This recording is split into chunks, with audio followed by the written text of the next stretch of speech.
Offer me money. Offer me power. I don't care. So you just don't care. You want to share what you have to say. I'll say what I want to say, and if the consequence of that is losing money, so be it. البونات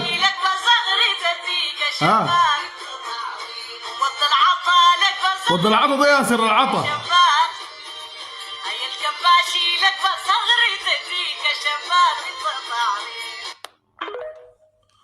وض العطا اطير وزعطا اسيم ملي شيكاتو بورتي. الله اكبر.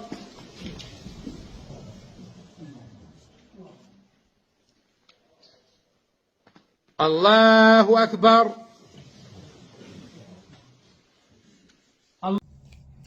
والله يا جماعة والله يعني I get equally mesmerized mentally whenever I watch a video for Elon Musk, Kajab, or Salah Sindala. يعني the three of them have the same impact on me mentally. They challenge me mentally equally. Elon Musk, Salah Sindala, or Kajab. I just needed to get this off my chest to begin with. أول حاجة السلام عليكم. I'll try to be brief as much as I can. At the time of Prophet Muhammad, peace be upon him, one time he was outside his house late at night talking to a woman, and two of his companions happened to be walking by at the same time. So they saw Prophet Muhammad, peace be upon him, late at night outside his house talking to a woman. So of course they got confused. So politely they picked up their pace. So Prophet Muhammad quickly turned to them and said, "Hey, take it easy. It's Sophia. In other words, take it easy, it's my wife, Sophia."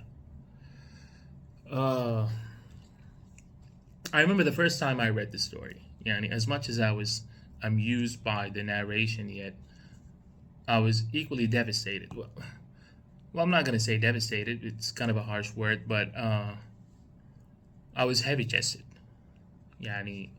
Morally chained and internally burdened, you name it. Because I realized that I would have to justify myself if necessary. We're morally obliged to justify ourselves if the situation is applicable.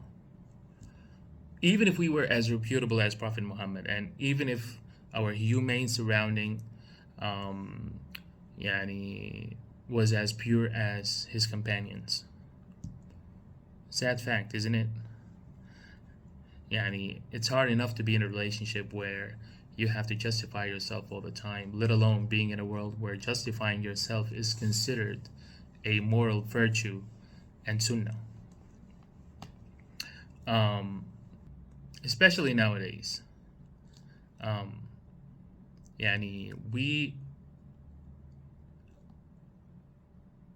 We're living in a time where we have to say the obvious so much that it becomes so obvious that you're unstable for so doing. That you're mentally unstable for so doing. We state the obvious so much that we become mentally unstable for so doing. And I asked myself, why is that the case? And by the way, one of my favorite quotes of all time, I think it was by Neil deGrasse Tyson, the astrophysicist. He says that, I hope you find the right questions to your answers. I hope you find the right questions to your answers. And that's why when we're more mature, we tend to ask more instead of jumping into conclusions and false answers. So I asked myself, why is that the case? And I think simply because we're living in a time where truth is more valuable than freedom. There is freedom abundance with a little or no truth on the side. And from an economic standpoint, anything that's available and accessible is cheap, whereas the unavailability of truth makes it more expensive and hard to obtain, especially at times of war. It's so hard to obtain at times of war because wars are noisy, while truth is not. And to top it off, the loudest voices at times of war are the ones who try to distract you from the truth. War profiteers and false prophets. And يعني يا man, if you if you keep a close watch on the Sudanese timeline on different social media platforms, it's conspicuous that the Sudanese timeline has become Sudanese content free, but it's only Sudanese flavored. There's a Sudanese flavor, but it's Sudanese content free, even though it's a Sudanese timeline. As if people are avoiding talking about the war in Sudan vividly. And I think they are, because it's one of two things. I think because either people got sick of not being able to find the truth, or people got sick of not being able to tell about it if they ever did.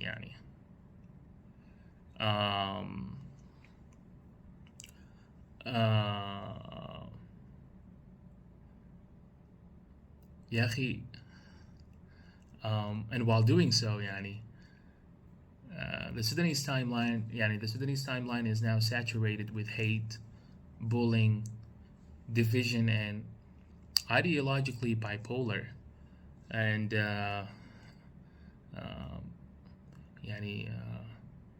as Sudanese, إحنا we're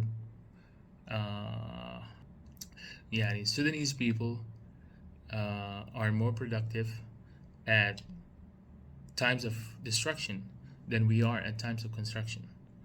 And that's why it took us 65 years to build a country and an individual. But it took us only 10 months to destroy both of them. That's why you can easily find massive numbers of Sudanese people who agreed to hate someone or something. And instead of finding massive numbers of Sudanese people agreed to love someone or something. And again, I ask myself, why is that the case? And by the way, I think you're going to hear this statement a lot, me asking myself. And a fun fact, we live in a society where rhetorical questions are more common than the denouncing ones, even though everything you see in Sudan is denounceable. Most of them, to be fair. يجي يقول لك عارف ليه إحنا أعظم شعب عاش. I think the right question should be هل إحنا أعظم شعب عاش أو هل نستحق إحنا أصلا نكون أعظم شعب عاش. إحنا we're easily united for the cause of hate than we are for the cause of love. نكون أعظم شعب عاش كيف. So what do we need to overcome that? Do we need a person to look up to? A cause to believe in? Or a catastrophe to learn from? But soon my questions faded away because I realized that a catastrophe as horrific as the ongoing war in Sudan could not unite us to hate it or to reject it. On the contrary, this war has become a mirror for social media activists. They look at it every day, they gaze real tight, and at the end of the day, when the battle stops, each of those activists get on their social media platforms and gain or lose social scores based on what happened in the battle. It depends on which side they're supporting and what their side did that day. You can ask me, Hisham, how do you know that it's merely nothing but social scores for fake activists? I would simply tell you that, okay, but what good is it when you talk to the public to gain support knowing that the public can't support you on it. Not that they don't want to, yakin. They can't. Physically, they can't. And that's a mistake. الجنجويد والفلول أو الكيزان, that's a mistake that they fell into. They're using revolutionary methods for war purposes. Yani at the time of the Honorable Revolution of December, talking to the masses was useful simply because we had a legitimate cause, achievable goal, and people were listening and joining in every week because the people who were talking were at the forefront, facing death and danger. But Al-Janjaweed wal Kazan, both of them are using the masses on social media, not because they need them. I honestly started to believe that they don't need them, but they're doing so to justify their fake cause, their coward actions, and their deceptive promises to gain social support. That's it. And that's what made the sunnah of take it easy, it's only Safiya so hard to follow these days, because the ones who are justifying the most nowadays are the ones who are most guilty. And it's so obvious for everyone to see that it became silly, Annie. It's actually silly to explain it further. It's self-explanatory. I really don't know what is it that I have to say more. Yani, as someone who's obliged to serve my country and serve my people, yani, I'm wasting a lot of time in explaining yani self-explanatory things. But I think I can yani understand why people are so confused. Yeah, I'm reminded of Charles Montesquieu, the noble French. He's got a book, yani I highly recommend everyone to read it. It's called The Spirit of the Laws. So basically in this book, he spent 20 years writing this book. Yani the guy was privileged. He was a lawyer. He was a member of the French Parliament. He was a noble. But he rebelled against that. I think he rebelled against Louis the 13th or 14th. I'm not sure. But he rebelled against that because he's the one who came up with the term separation of powers. Yani, of course, as everyone knows that, or most of you know, that there are three types of powers. There's the legislative power, there's the judicial power, and there's the executional power. So he's the one who came up with the term separation of powers. So basically he rebelled against Louis, one of the Louises, because he said that the three of them should not combine into one, or should not be placed into one person. I think one of the reasons why people are so confused about what's popular on social media, and regarding who's winning the war and who's not, and who's got a legitimate cause to fight for and who doesn't, because the people who are promoting for all the people who are promoting for all of that, they got two powers or more to support their case, and that's why people don't understand what's really happening. I guess what I'm trying to say is that you're not alone. You're not alone for not being heard. You're not alone for crying silently at night as if you're the one who fired the first bullet in this war, or sometimes even in the middle of the day. You're not alone for skipping harsh and brutal war videos just so you don't get depressed more than you already are. You're not alone for contemplating existentialist questions on many occasions, like what life is worth living when other people are deprived from it, and why working so hard when everything that you worked for is at stake simply because you're governed by idiots whose IQ is barely functioning to have them form a well-articulated sentence. You're not alone for thinking what's the purpose of building an identity for yourself when it's easily attacked by those whose identity is intact because too coward to show it, or have none in the first place. You're not alone for feeling helpless towards those who deserve help. You're not alone for thinking to finish your life just so you get to be equal with those who didn't get the slightest chance to finish their own. I remember that I used to misdefine failure for incompetence until I realized the difference between quitting and surrendering. Sometimes it's fair to surrender. It's always bad to quit, because it's just the word quitting implies that you haven't put enough effort. But the word surrendering is more relieving. And I guess I always say that, and I always say that this is my last video, or I'm tired of talking to the masses, and I'm tired of feeling obliged to explain and illustrate to the people what's actually going on. لكن I really feel إنه خلاص, this is the time to surrender. Especially that, I'm not gonna lie to you, I lost hope this war would stop soon when it's no longer you have the ability to be a war prisoner. Look, whenever you don't have an ability to have the right of being a war prisoner, انت خلاص, that's the moment when you realize this war is meant to last. This is one of the parameters of war ethics. If you were to be captured, who do you want to be captured by? And right now we're seeing live burnings, we're seeing mass graves, we're seeing head decapitations. We're seeing this war is turning from a cause, whatever, to a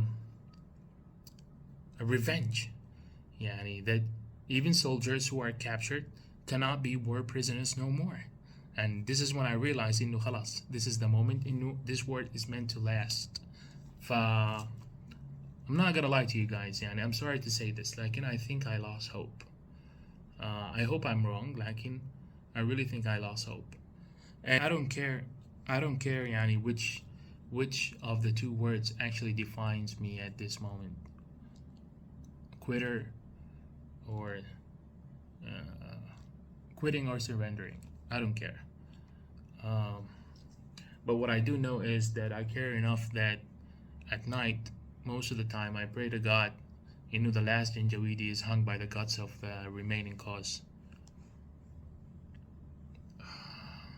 But sometimes, I lose interest in that prayer, because I realize that I'm actually praying against half of the Sudanese population after what we've seen بعد الحرب took place.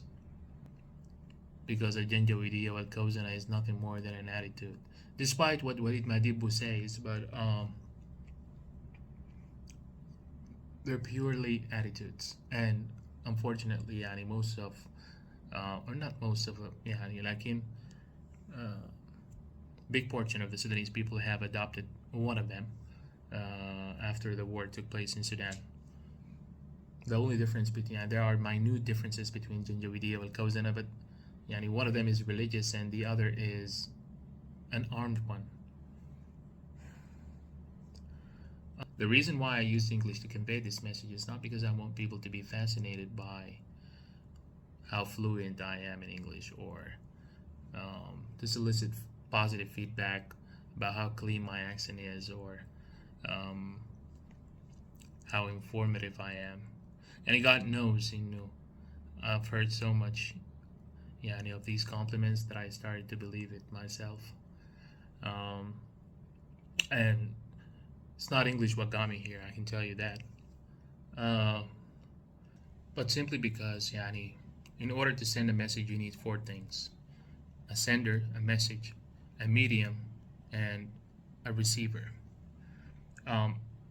Modern day communication scientists say that now the medium is the message, because we have so many mediums with technology and all. So now the medium is the message, and that's why yani, when someone call you instead of texting, the message is different regardless of what he has or what she has to say. When you watch a video on TikTok, it's not like watching it on Facebook, it's not like watching it on Twitter, and definitely it's not like watching it on TV, because the medium is different. Even if you got the same advice from your father and your friend and one of your acquaintances, even if the advice is the same, but it will hit differently because the medium is different. So to make a long story short, yani, I use English to convey this message because I thought it would hit differently, yani, to hear about ourselves in a non-conventional pattern. I like English, yani. I think it's more logical to me than it is emotional. And of course, yani, using English with Arabic gives me twice the space to express myself. But only I have half of the ability to maneuver. That's why yani, my message in English is clear and succinct. But of course, haters do not need a reason to hate. So definitely, yani, still haters will say that إنه يقدر يورينا إنه بتاع لانجا ومثقف ومستلب وبتاع. I honestly don't care, yani. Also, most of you haters, yani, you wouldn't even be privileged to criticize me if it wasn't for the social media. Simply because our lives never would have overlapped in real life unless I was at a place where you need to serve me. But yeah. Anyways, I guess what I wanted to say at the end of this video, this war was inevitable and it's meant to last. But most importantly, this world is so evil, they would think bad of you if you were caught chit-chatting with your wife late at night. But always remember to say, in case you were in a similar situation, take it easy. It's only Sophia. Don't hold back from saying it, even if Kajab and Sandala used to say it a lot. See you.